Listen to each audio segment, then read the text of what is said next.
हर हर गंगे नमामि गंगे। रावण को कुंभकर्ण समझाते हुए कहते हैं, रावण, भगवान श्री राम साक्षात नारायण है। अतो जानी ही रामम त्वम परब्रह्म सनातनम। रावण, स्वयं भगवान नारद जी ने मुझे कहा है, इसलिए मेरे वचनों पर तुम विचार करो और राम जी को परब्रह्म परमात्मा सनातन जानो। अतो जानी ही रामम त्वम परब्रह्म सनातन। राम को आप सनातन परब्रह्म ही जानिए और त्यज वैरम भजस्वाद्य माया मानुष विग्रहम। माया से ही मनुष्य विग्रह धारण करने वाले, मनुष्य शरीर धारण करने वाले भगवान श्री राम से बैर का त्याग करके उनको आज से ही भजने लग जाओ। भजसु आद्य, उस आदि पुरुष परमात्मा को भजन करो। भजतो भक्ति भावेन प्रसीदति रघुत्तमः।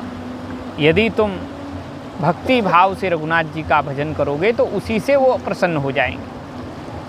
और भगवान श्री राम प्रसन्न हो गए, भक्ति भाव से प्रसन्न होते हैं।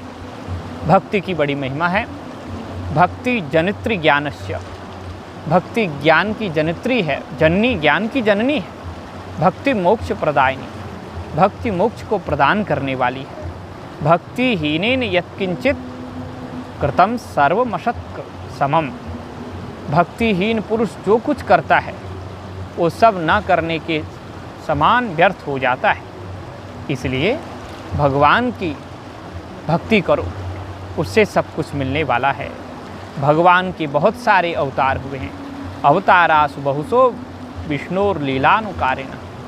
भगवान विष्णु तो लीला करने वाले हैं, इसलिए उन्होंने बहुत सारे अवतार लिए हैं। सहस्र अवतार हुए हैं।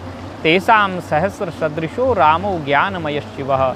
लेकिन उन सहस्र सहस्र अवतारों में ये जो भगवान श्री राम का शिवस्वरूप ज्ञानमय अवतार है, ये सबसे विलक्षण है। ये एक सहस्रों अवतारों के समान है। इसलिए रामम भजन्ति निपुणा मनसा वचसा निशम।